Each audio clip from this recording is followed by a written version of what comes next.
Thank you. Today we are discussing the increase in the tax rate on the Employees Provident Fund. Being a former member of the Employees Provident Fund and understanding the importance of it, I am really appalled at what the government is trying to do. The former Deputy Governor of the Central Bank, Mr. Vijay in an article written recently in July 2023, said the misunderstood taxation of the EPF and other superannuation funds. And he makes the point there that for too long, people in the EPF have been deceived by telling them that they have a concessionary interest rate of 14%. Actually, what is it concessionary? The EPF is taxed on its gross income. Corporates are taxed on its net income.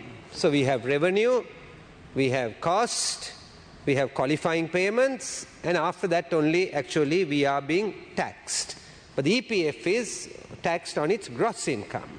So when you look at it closely, actually the taxation on the EPF is often more than it is actually on a corporate. If I had a choice as a member of the EPF and I could take my savings, I would manage it because I would get a higher return than the EPF would give me over 30 or 40 years. And this is the problem that we actually have. Even with the 14%, because they tax the whole gross income and then only they allocate it to each fund. So you are actually paying very, very high taxes. And now the proposal is to increase it to 30%, which is unbelievable. Because if you increase it to 30%, right, you're going to be paying much, much more. And therefore, corporate taxes, though often made out to be that they are higher than the EPF, it's not the case, it's not true. EPF is also a forced saving. It's not a voluntary saving scheme. You have no choice. You have to save. So if we know on the present tax slabs, 100,000 is the tax-free income. 90% of those on the EPF earn probably less than 100,000 rupees. If you take the present tax slabs, when it gets to 12%, if you earn up to 183,000 rupees a month, only the 12% tax slab begins to hit you. So how many people earn less than 183,000 rupees a month? You take the plantation workers of this country. They were 400,000 some time ago, maybe 140, 150,000 now, right? But this tax, they are being taxed actually. When they won't be actually, if they had the money in their hand, put it in a bank deposit and took it, they won't be really need to even pay a tax. How about all the workers in this country? Most of them are at the low end of earning. There are 22.4 million accounts, 2.5 million present accounts, active accounts in the EPF. So my point is this is unjust. What is happening is really unjust. The DDO suggests that over 16 years, you will get a return, 10.58. If you put the 14% tax, about 9.1% is a return that you are going to get. Even the current market return pre-tax is 13.77. Even by the current market even, you are not going to actually get that. So superannuation funds and the EPF are being treated unequally. Banks, they are doing business, so they need to be taxed. Private individuals and primary dealers, they are doing business. They need to be taxed. But we are saying both these two categories we will not tax. But the EPF belongs to the poor and the low-income earning groups largely in this country, and therefore they should be protected. When this act was originally brought, the act said that there will be no tax. So should we tax the EPF at all, superannuation funds? If we exempt from tax, it should be the poor. If we impose tax, it should be on the wealthy. There's no justification for making only the poor to pay this tax. A study by Verity Research showed us that 14 countries restructured, only banks they restructured. And then out of those 14, 9 included private creditors. And only 2 had restructured social security funds. But not a single country in the world has restructured only its social security fund, the EPF, and not touch primary dealers or private parties or businesses or banks. It's only in Sri Lanka that this has actually happened. So there's clearly an issue, and there's really a problem of being treated unfairly and unjustly. Our constitution clearly says in Article 12(1), all persons are equal before the law and are entitled to the equal protection of the law. Everybody is. And then in the constitution it goes further.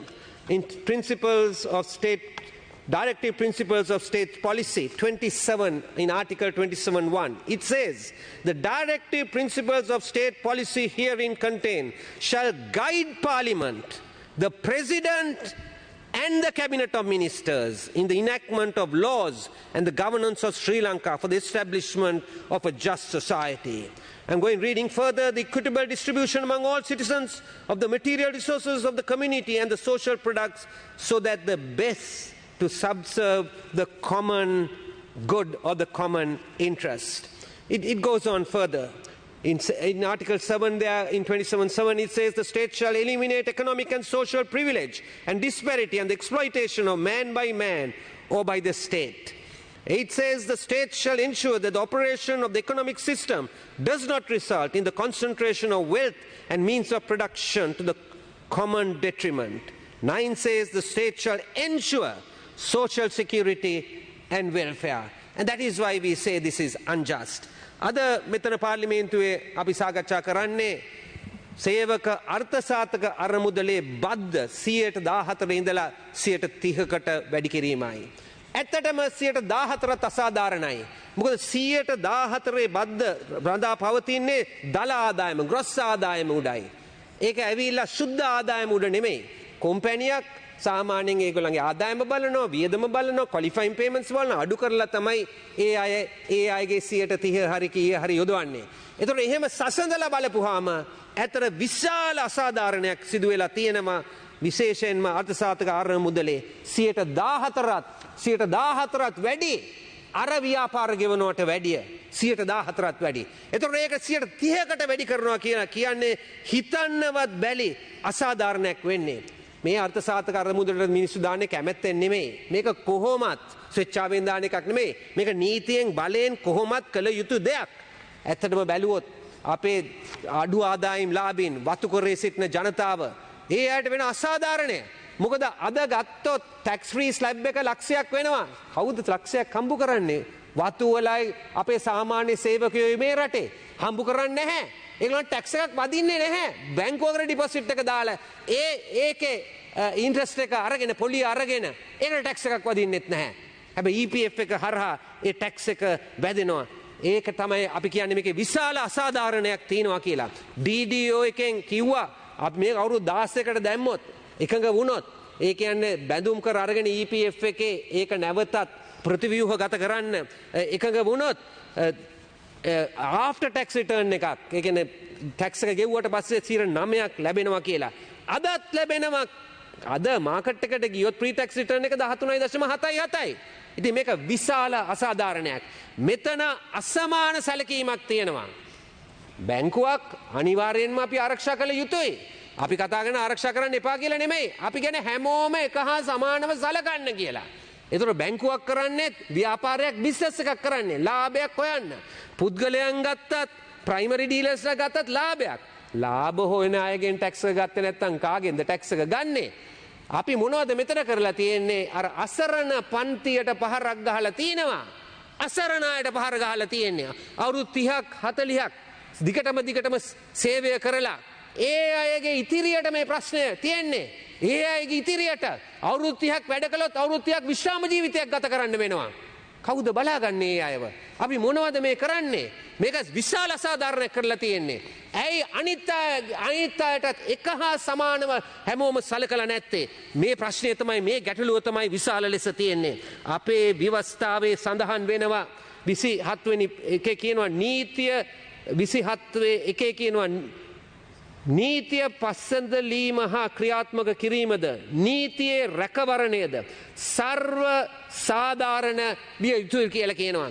ඊට පස්සේ සඳහන් වෙනවා මේක ඊට පස්සේ රාජ්‍ය ප්‍රතිපත්ති මෙහෙයවීමේ මූලධර්ම හා මූලික යුතුයකම් වල මෙහෙම කියනවා 27:1 මෙහි ඇතුළත් රාජ්‍ය ප්‍රතිපත්ති මෙහෙයවීමේ මූලධර්ම ධර්මිෂ්ඨ නිවහල් සමාජයක් ඇති කිරීම සඳහා මේ මම කියවන්නේ රටේ ව්‍යවස්ථාව මම අවසන් කරනවා මේක කියවලා සඳහා නීති පැලමීමේදී ශ්‍රී ලංකාවේ you have another 3 minutes you can continue you have another 3 minutes thank you ශ්‍රී ලංකාවේ රාජ්‍යානුශාසනයේදී පාර්ලිමේන්තුව ජනාධිපතිවරයා හා ආමාත්‍ය මණ්ඩලය විසින් ගණු කොට ගනු ලබන්නේය. මෙතන පැහැදිලිව කියනවා පාර්ලිමේන්තුව ජනාධිපතිතුමා ආණ්ඩුව සාධාරණයක් ඉෂ්ට වෙන්න ඕනේ කියලා ලංකාවේ ව්‍යවස්ථාවෙන් සඳහන් කරන්නේ මම නෙමෙයි. පොදු ජන යහපතට ඉවහල් වන පරිදි ප්‍රජාවේ භෞතික සම්පත් සහ සමාජ ඵලය සියලු පුරවැසියන් අතර සාධාරණ ලෙස බෙදා ගැනීම.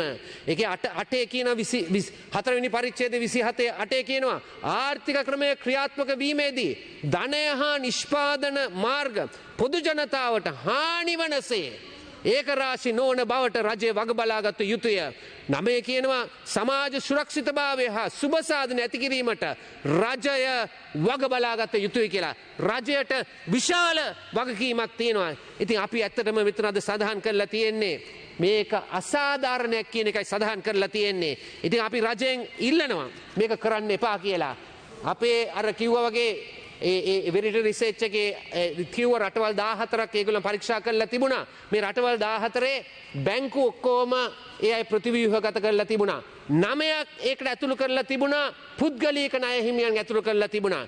ඒ වගේම මේ සමාජ ආරක්ෂණ අරමුදල් දෙකයි තිබුණේ මේ 14ෙම.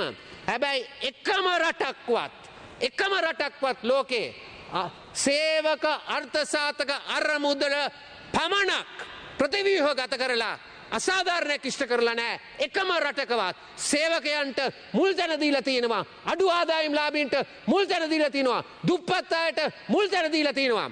අපි විශ්වාස කරන සමාජ වෙළඳපොළ ආර්ථිකයක් වෙළඳපොළ ගැන අපිට විශ්වාසයක් තියෙනවා සමගි ජන බලවේගය හැටියට. නමුත් අපි ඒ රට ගොඩ නගනකොට සමාජ සාධාරණ ඇති වෙන විදිහට ගොඩනගන්න ඕනේ. මම රජයට කියනවා ව්‍යවස්ථාවේ තියෙන විදිහට කරුණා කරලා මේක සීමා කරන්න එපා. EPF එකට විතරක් සීමා කරන්න එපා. අනිත් අයටත් මේක පුළුල් කරන්න කියලා මම ඉල්ලීම කරනවා. සාධාරණත්වයක් ඇති කරන්න කියමින් මම ස්තුතිවන්ත වෙනවා මට ලබා දුන්න කාලය ගැන. ස්තුති ගරු මන්ත්‍රීතුමා. ඔව් ගරු මන්ත්‍රීතුමා. ගරු මූලාසනානුර මන්ත්‍රීතුමනි විශේෂයෙන්ම විපක්ෂ නායකතුමා අදහස් දැක්වීමේදී මේ රටත් මේ සභාවටත් වැරදි තොරතුරු රාශියක් ලබා දුන්නා.